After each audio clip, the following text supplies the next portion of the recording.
marilah kita berdoa terlebih dahulu menurut agama dan kepercayaan masing-masing. Berdoa dimulai.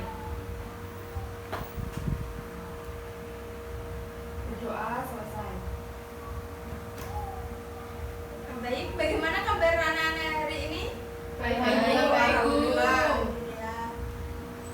Nah, di sini Ibu akan mengajar menggunakan slide presentasi.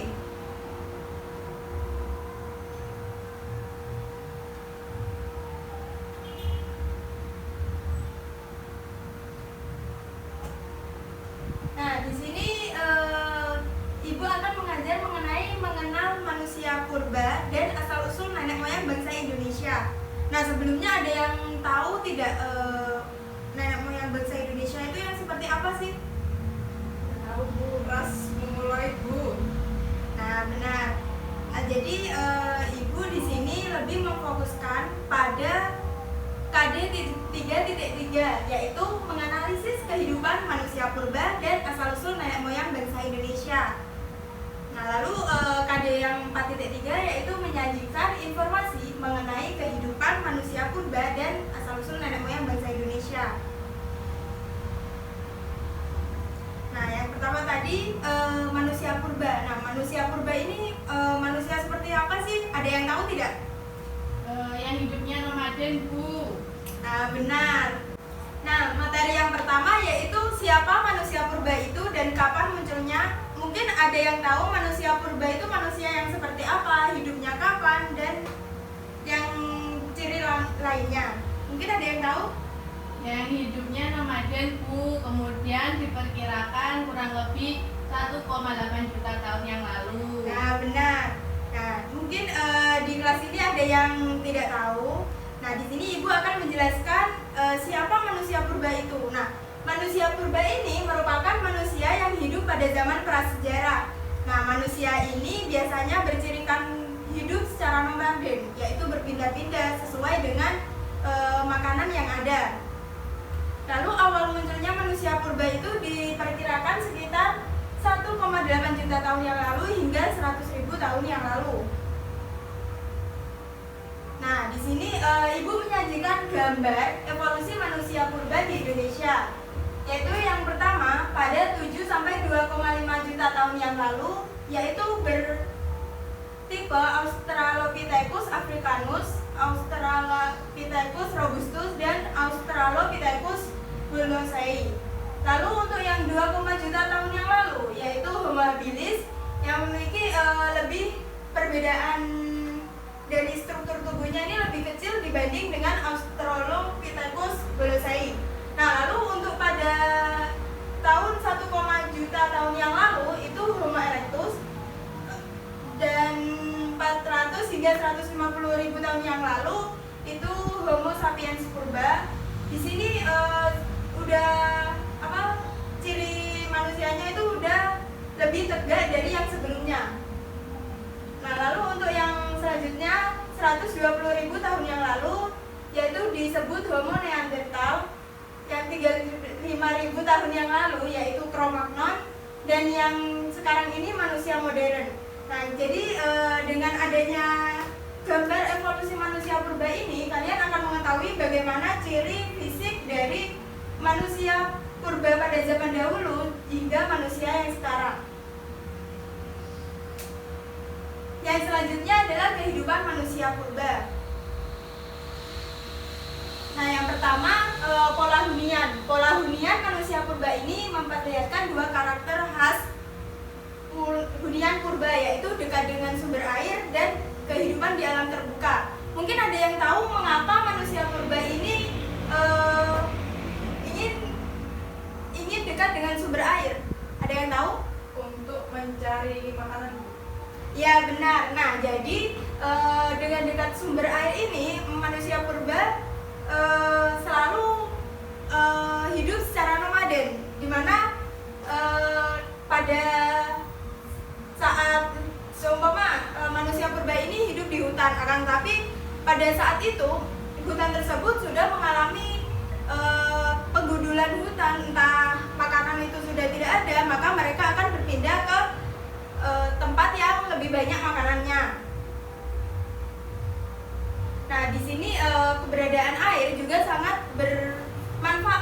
bagi manusia, yaitu melalui sungai mereka bisa menangkap ikan, melalui laut di sana juga ada makanan berupa ikan dan yang lainnya. Lalu yang selanjutnya adalah berburu, meramu, dan bercocok tanam, di mana manusia purba pada zaman dahulu itu selalu berburu menggunakan alat-alat yang berupa tulang, berupa batu, dan yang lainnya. Lalu pada zaman mereka yang awalnya menggunakan kebudayaannya hanya berburu dan meramu, mengumpulkan makanan, lalu mereka melalui zaman peralihan, yaitu zaman Mesolitikum dan Neolitikum. Nah, ada yang tahu tidak bagaimana ciri-ciri zaman Neolitikum maupun Mesolitikum? Tidak tahu Bu. Nah, Ibu akan menjelaskan di mana pada zaman Mesolitikum dan Neolitikum ini manusia purba memiliki kebudayaan food gathering. Nah, ada yang tahu food gathering itu apa? Membuat makanan sendiri Bu. berburu dan meramu makanan. Nah, food gathering itu lebih ke mengumpulkan makanan. Nah, kalau food producing baru itu membuat makanan. Nah, lalu awalnya kan mereka lebih ke food gathering. Namun pada zaman peralihan Mesolitikum ke Neolitikum ini mereka menggunakan food producing, yaitu lebih menanam makanan sendiri, yaitu berupa entah biji-bijian, lalu dipanen dan mereka bercocok tanam. Nah, begitu. Lalu yang selanjutnya sistem kepercayaan, di mana sistem kepercayaan manusia purba ini pada zaman Neolitikum ini sudah mengenal sistem kepercayaan. Nah, di mana mereka meyakini bahwa roh yang sudah meninggal itu ada kehidupan di alam lain, sehingga disebut juga dengan Megalitikum.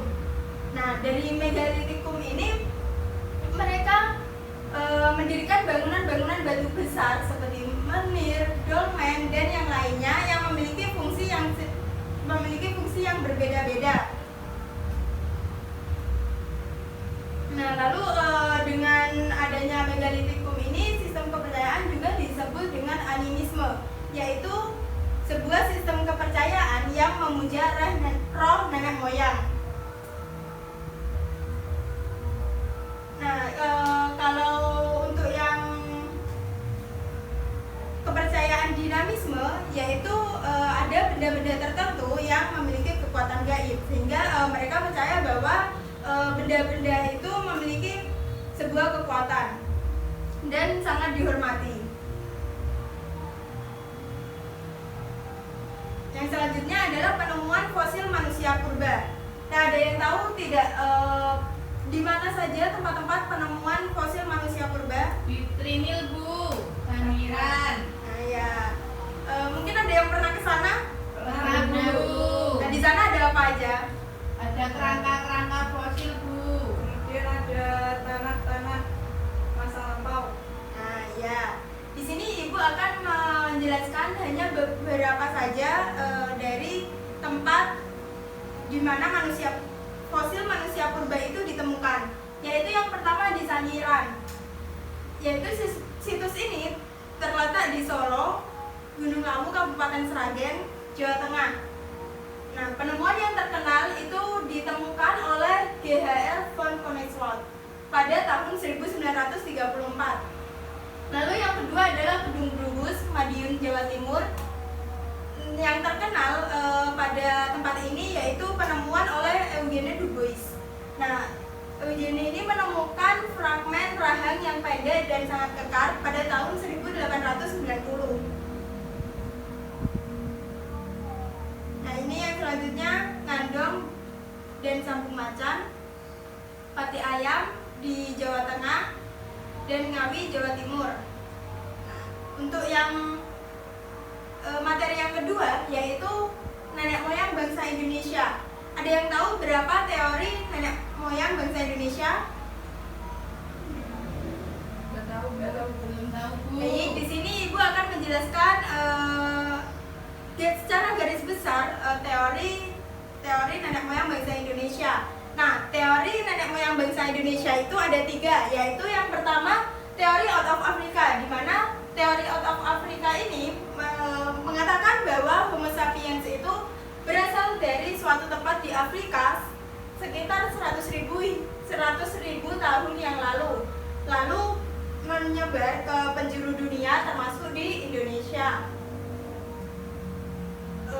Nah, di mana teori ini terdapat beberapa ras, yaitu yang pertama Melanesia, di mana ras ini tersebar di lautan Pasifik di kepulauan yang terletak di sebelah timur Irian dan benua Australia. Ras ini datang ke Papua sekitar 60.000 tahun yang lalu, dan pada saat itu kepulauan Indonesia belum berpenghuni. Nah, ini contohnya ras dari ras Melanesia. Kelihatan kan? Kelihatan.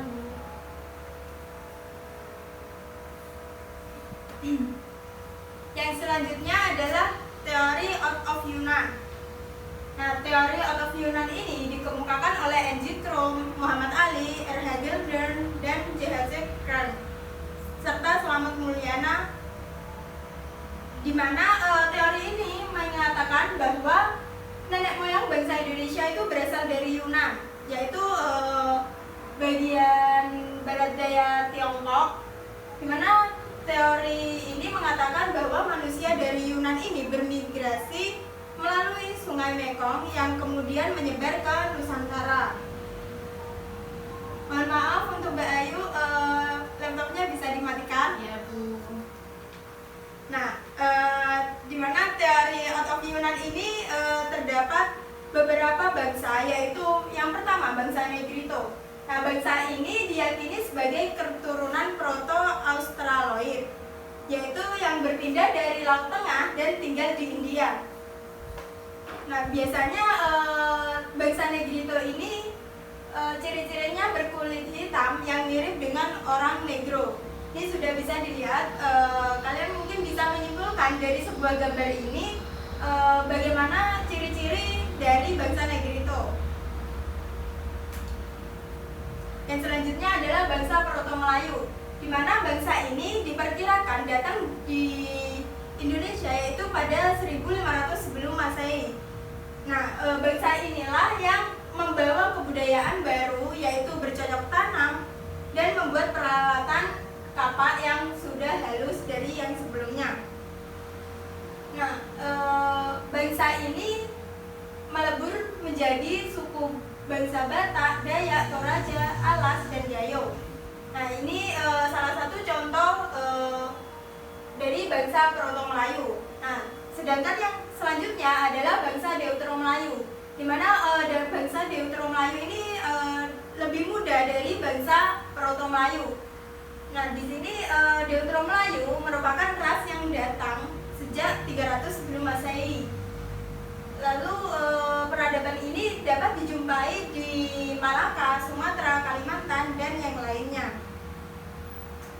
Yang selanjutnya, yang terakhir adalah teori Nusantara.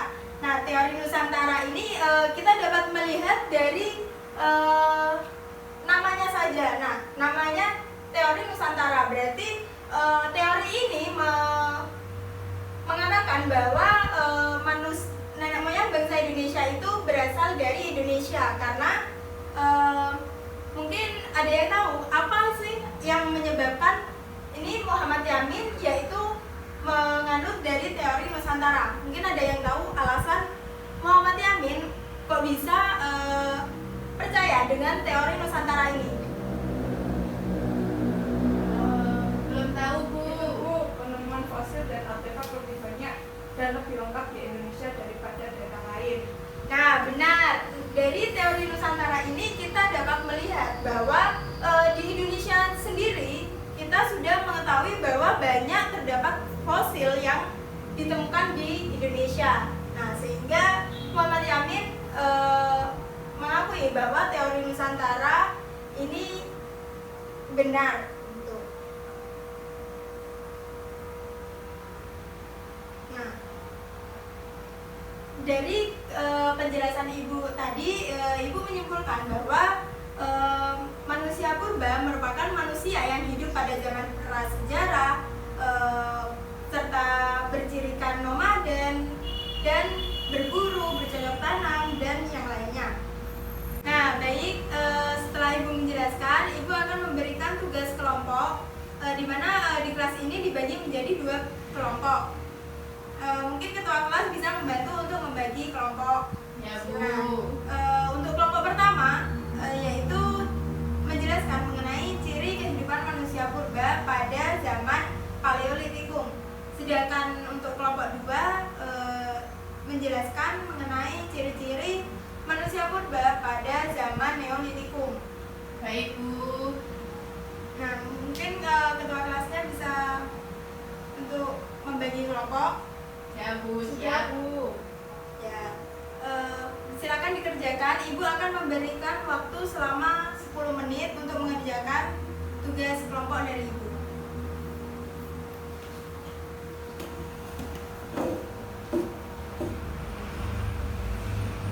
Apa ada yang kesulitan?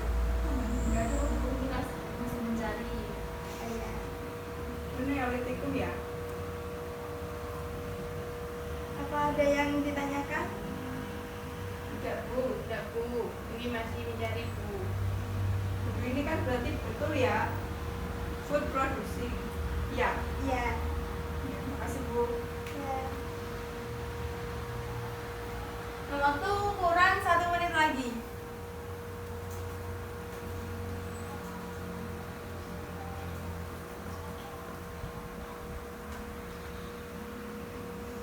Baik, waktu sudah habis.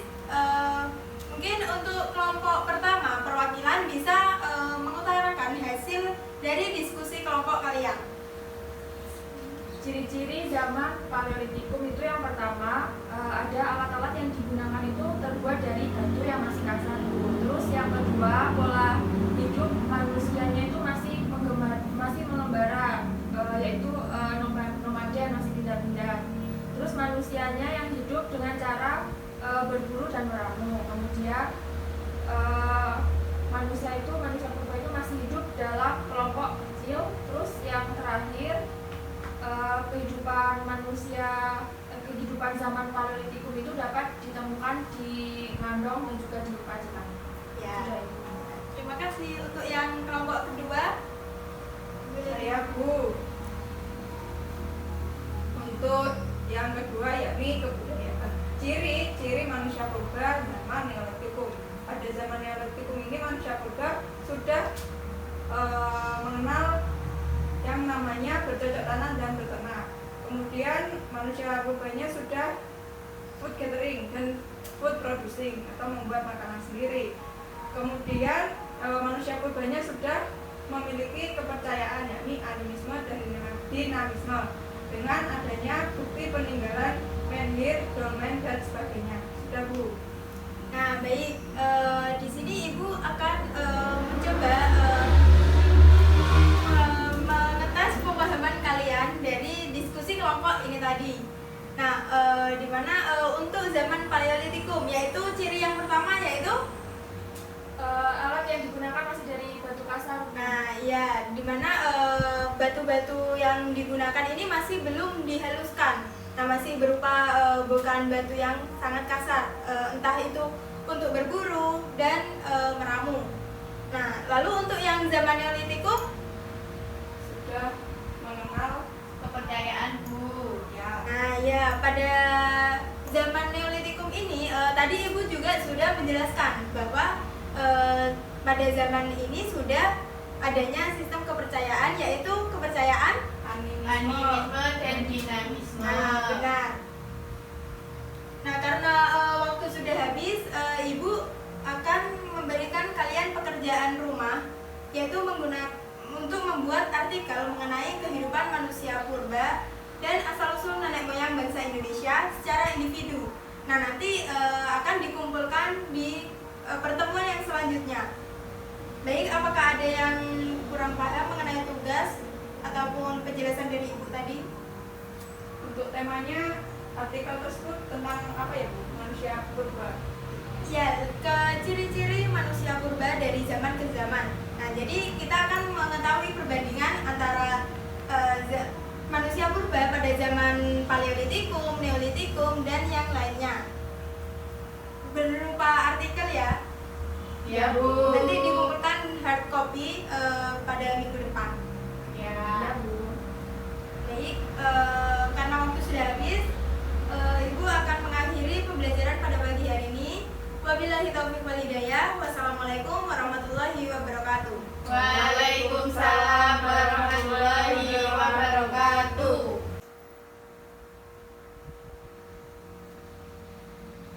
Hati-hati ya, Bu. Iya, terima kasih.